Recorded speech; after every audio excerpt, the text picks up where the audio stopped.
The Whistler.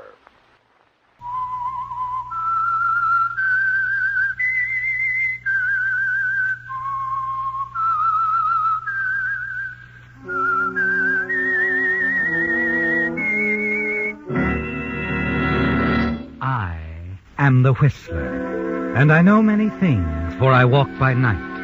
I know many strange tales hidden in the hearts of men and women who have stepped into the shadows. Yes, I know the nameless terrors of which they dare not speak. And now for the Whistler's strange story, Dark Island.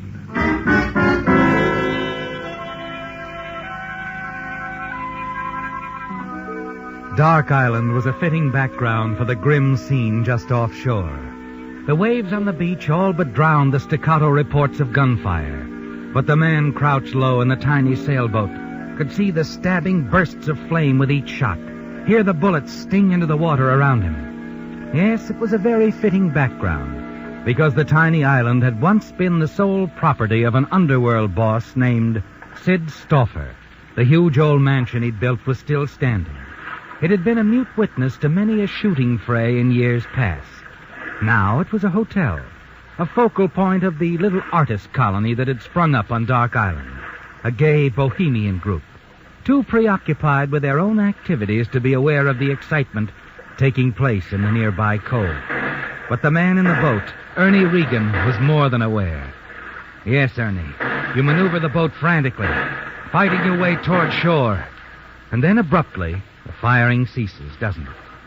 And a half hour later, you're back at the boat dock, tying up, and very much relieved. Have a good cruise, Mr. Regan? Yeah, fine, Sam.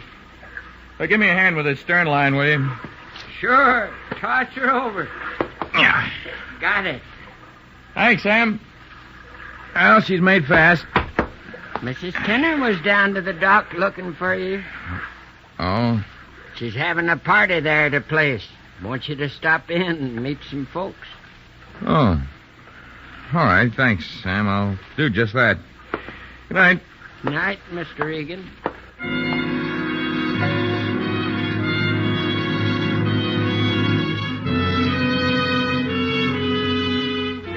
Strange, isn't it, Ernie? The contrast from those terrifying moments in the boat, with someone firing down at you, trying to kill you. Someone who might even be among the guests at the gay patio party. It's still in your mind, isn't it? As you stop by and Mrs. Tenner immediately takes you in tow. Mr. Regan, I'm so glad you dropped in on us. Well, the regular islanders tell me not to miss one of Mrs. Tenner's parties. This is just one of those impromptu things, Mr. Regan, but I guess practically everyone's here. Mrs. Tenner? Yes, what? Oh, Julie, my dear. Mr. Darcy's, we're running low on firewood. Oh, excuse me. Quite all right, my dear. I was just trying to talk Mr. Regan into joining us. Mr. Regan, Miss Vincent. Ernie. Hello, Ernie. Not bashful, are you? Oh, it's not that. Then come along. You were asking me something, Julie? Firewood. Oh, yes, I'll see to it. You take Ernie on up to the party. All right. You one of the old-timers on the island, Ernie? Hardly. I got here day before yesterday. Vacation? Oh, sort of. You? Sort of.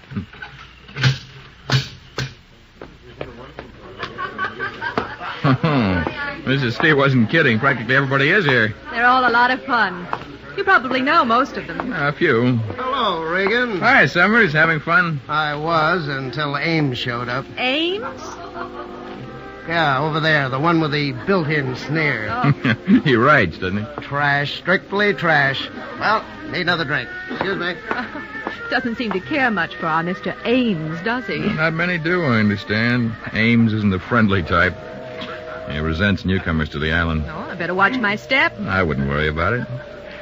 You feel like dancing? How about your drink? I can wait.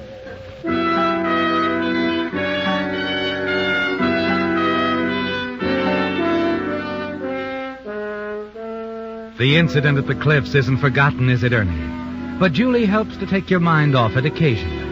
And as the party progresses, you manage to meet some of the islanders. And you wonder if one of them was responsible for the attempt on your life.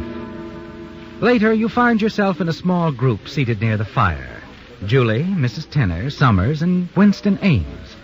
the conversation suddenly veers to a subject of great interest to you. Yes, I knew Sid Stauffer. I saw the house up there being built back in 27, I think it was. What was he like, Mrs. Tenner? Not what you'd expect. Quiet, soft-spoken, cultured, interested in the arts. A pose, perhaps? A cover-up? No, I don't think so. Do you, Mr. Summers? No, he was genuinely interested, that's for sure. You knew Stauffer? Yes, I was a newspaper man in the old days. Stauffer took a liking to me for some reason or other. I got to know him pretty well. That what your novel is about, Summers? No, Ames, it isn't about Stauffer. Oh, well, then what is it about? You wouldn't understand. And if you could, you wouldn't like it. Philosophical, huh? Perhaps deep. Not very commercial. Yes. So let's just let it go at that, huh? Mr. Summers, I've heard a story about Stauffer. Well, there've been a lot of them, Julie. Do you think it's true that he actually buried over $250,000 somewhere on this island? Malarkey. Ridiculous, I'd say. Why should he do that? What are banks for? Well, after all, a man in his position. Yeah, he'd be a little afraid of bank accounts. Checkup, income tax rap. Our friend Mr. Regan has a point there, Summers.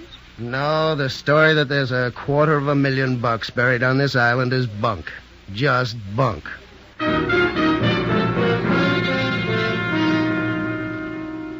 But it isn't. You know the story is true, don't you, Ernie? And you know where the money is buried. Yes, that's what brought you to the island. And someone else, apparently. That's someone who tried to kill you. It's almost 2 a.m. when you leave the party at Mrs. Tenner's, start up the path toward your cottage. And then you hear footsteps behind you. Ernie. Yeah? Oh, Julie. I thought you'd gone back to your cottage. I wanted to talk to you. Oh? Tell me, Ernie, how does it feel to be a free man again? Free man? 10 years in San Quentin is a long time, isn't it? What's on your mind, Julie? Like I said, I wanted to have a talk with you, Ernie. About what? $250,000, darling. Buried somewhere on this island. I know it's here, and so do you. Wouldn't it be smarter if we worked together instead of working against one another?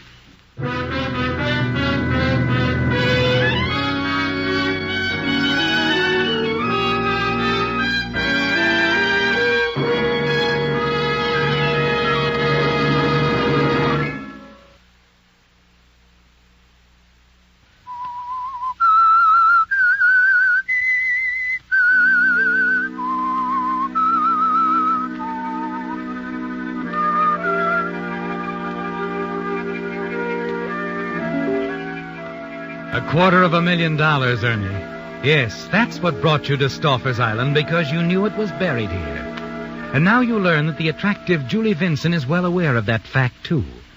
And you wonder if she's responsible for the attempt on your life earlier in the evening, as you cruised off the island in a small boat, searching out the cave where you're certain the money is hidden. Look, sweetheart, I don't follow this line of conversation. Don't you, Ernie? I had a boyfriend once. His name was Jim Corsi. Corsi? Your roommate at San Quentin. I used to visit him frequently. And then he died 6 weeks ago. Pneumonia, they said. Well, Jim Corsi was never what you might call robust. And prison finished him. He didn't have to take that rap, but he did. To save his old friend, Stauffer. They were very close. Were they? Very. That's how we know the money's buried on the island. Don't we, Ernie? Did Corsi say it was? He was pretty certain of it. Only he didn't know just where it was. But he had a few ideas. Ideas he might have passed on to you. You heard what Summers said. The yarn about the money being buried on the island is bunk. Just bunk. And what are you doing here? I told you. Vacation. Oh, sure. The funny thing, Jim Corsi never mentioned a girl named Julie to me. How about a girl named Agatha? Oh, yeah. Agatha, Julie, same girl. I sort of wanted to break off the old ties. Agatha Clark. Right? Right. So, here we are, Ernie. What's the next move? Is it up to me, sweetheart? It is. But do think it over. I'll be down at the beach in the morning for a swim. Let me know what your answer is then. Good night, Ernie.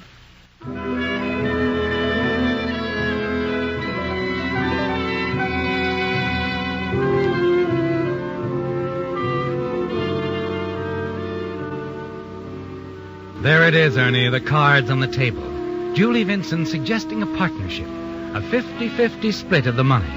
An attractive, exciting girl, isn't she? But you're not ready to accept her offer because you feel you can't trust her. You're certain she's in league with someone, perhaps the someone who tried to kill you. Yes, it could be a double cross, couldn't it? Julie working with someone else, trying to find out what you know, what your plans are. You think it over very carefully that night and decide what you must do. The following morning, down at the beach. Well, hello, Ernie. Morning, Julie. Have a good night's rest? Fine. Slept like a log. Huh? Nothing on your mind? No problem? No. Well, maybe one. Oh? Someone tried to kill me last night, about half an hour before I got to Mrs. Tenner's. Where did it happen? Near the caves. So there's someone else on the island who knows about the money. Well, that rather complicates things, doesn't it? Yeah, sort of. You see, the cave can only be entered at low tide and only by an experienced swimmer. Our competition isn't an experienced swimmer. Neither am I, darling. That's why I need a partner. I don't. Is that your answer? No. I thought it over very carefully, Julie. I have decided we should team up. I'm glad to hear that, Ernie. Very glad to hear that. What are your plans? I'm going to get into that cave tonight. The tide will be at its lowest ebb around 8 o'clock. And Summers is giving a party. What's the party got to do with it?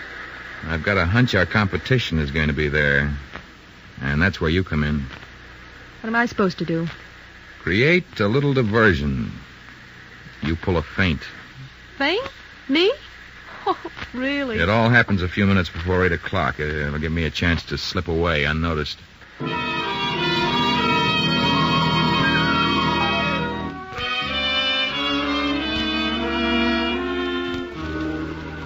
The trap is set, isn't it, Ernie? Yes, you've tipped off Julie what your plans are. And you're certain she'll reveal those plans to whomever she's working with. That night at Summer's party, Julie plays her part to perfection. And in the excitement, the confusion, you slip out the side door and hurry down the path toward the cliffs. And suddenly you veer off and wait in the darkness. Then you hear the footsteps.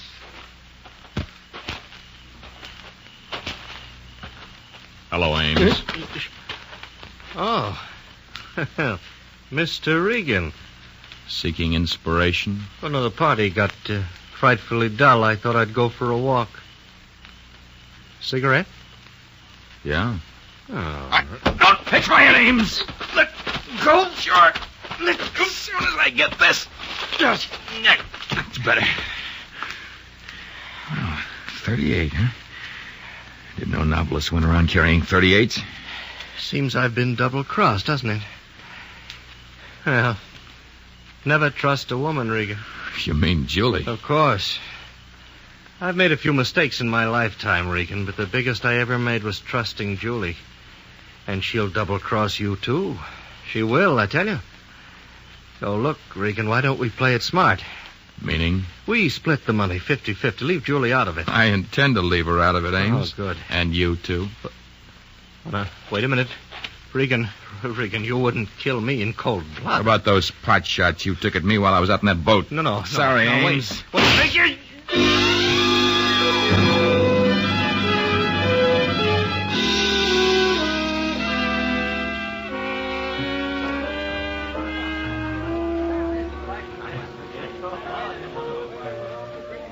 Sure, I've thought about it, Julie, but Well, everybody these days is writing a historical novel. It's a very good one. Well, true, but I don't... Oh, hello, Regan. Summers, Julie. Hello, Ernie. Where you been? Outside.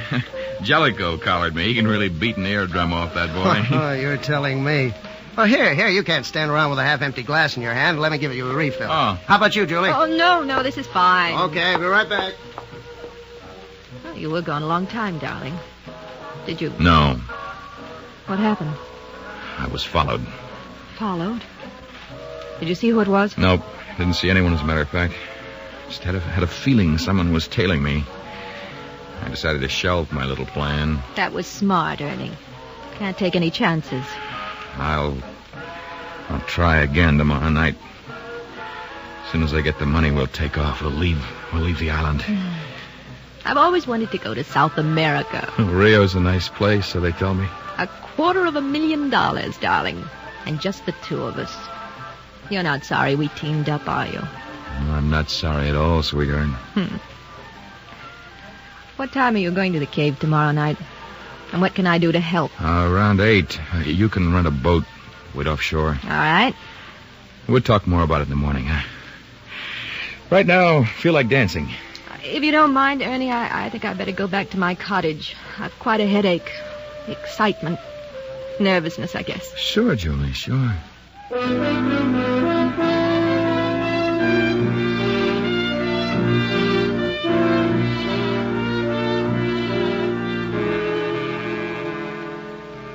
So you walk Julie back to her cottage, and outside, in the shadow of the rose-covered arbor, a tender good night.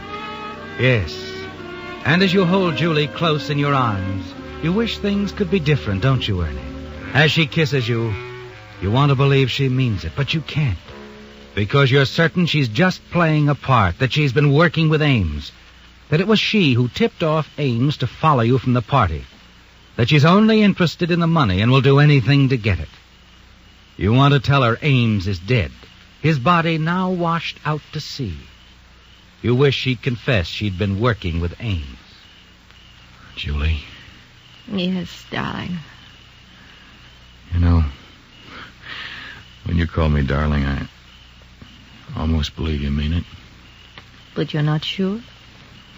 $250,000 is a lot of money. It's enough to... Cause a gal to stage a big romantic pitch, to get her hands on some of it. You took the words right out of my mouth, baby. You know something, Ernie? Yeah. A few hours ago, you'd have had something. But that was a few hours ago. Meaning? The money doesn't mean so much anymore, darling. But I do. Don't you know?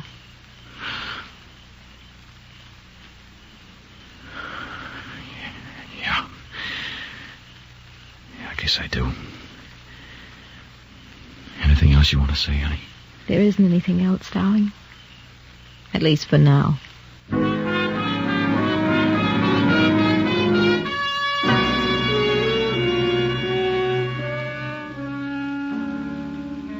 Back at your cottage a few minutes later, you pack your bag, glance at your watch. You still have several hours to wait before the dawn tide when you can get the money. You feel bad about Julie. Wish she'd told you about her working with Ames. Then you could believe in her, but she didn't. Not even when you gave her a perfect opportunity. And you're almost certain she intends to double-cross you when it serves her purpose. Then you realize you can find out, make certain whether Julie is really with you or merely playing a part. Julie doesn't know Ames is dead, his body washed out to sea. Quickly, you hurry outside and walk down the path toward Ames' cottage. Inside the cottage, you type a note to Julie on Ames stationery and sign it with Ames' initials, W.A. In it, you say Ames is getting the hidden Stauffer money at dawn tide. Ask her to meet him at a secluded spot near the pier at 3:30 next morning. Be ready to leave the island with him. Then you hurry to Julie's cottage and slip the note under Julie's door. If she shows up, you'll know that all she wants is the Stauffer money. You'll decide then what to do about Julie. As you start back toward your cottage, you hear them close by. Recognize Mrs. Tenner's voice. Summers, his party guests. You look around for a place to hide, but you're too late. Regan! Regan, hello there! Why, it's Ernie. How nice. We're going out on Jellicoe's boat for a couple of hours. Why don't you come on along? Well, thanks. I was just on my way back to the cottage. I've got to catch a little sleep. Who wants to sleep? No, really, thanks. Some other time. I've got to get up early tomorrow. Well, okay. Okay, too bad you won't come along, Ernie. Must have a big day planned for tomorrow, huh? Yeah, a big day, Summers. A real big day.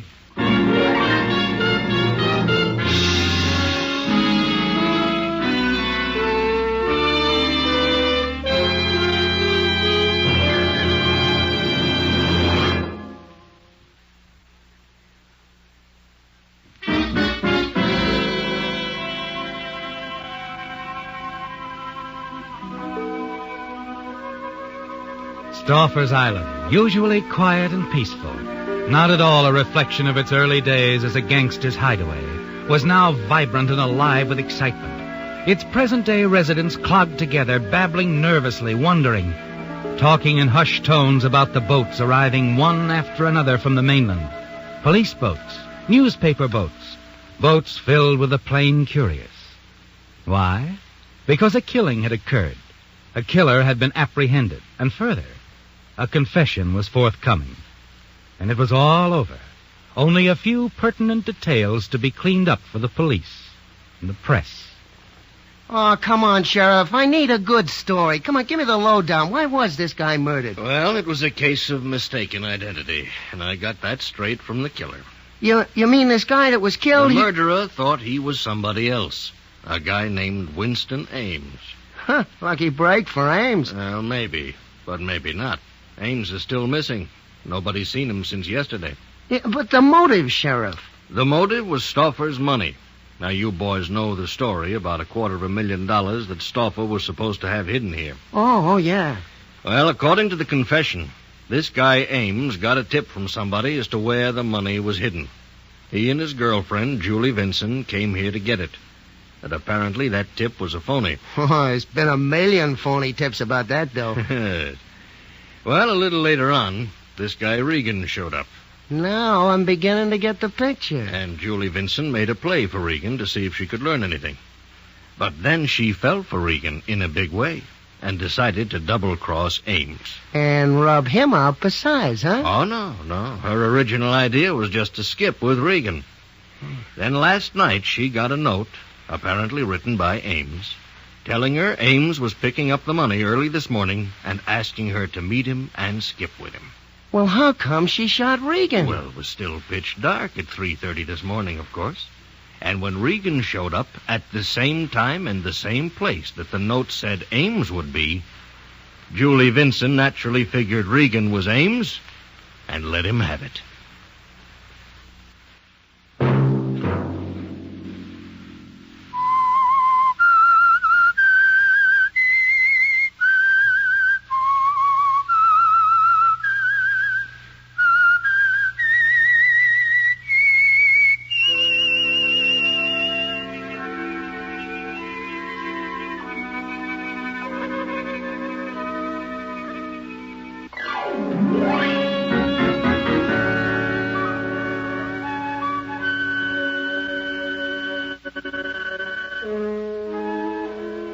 Featured in tonight's story were Bill Foreman as the Whistler, Lamont Johnson, Gene Bates, Tom Brown, Gloria Ann Simpson, Britt Wood, and Larry Dodkin. The Whistler was produced by George W. Allen, directed by Robert Hafter, with story by Adrian John Doe. Music by Wilbur Hatch. Remember to tune in at the same time next Sunday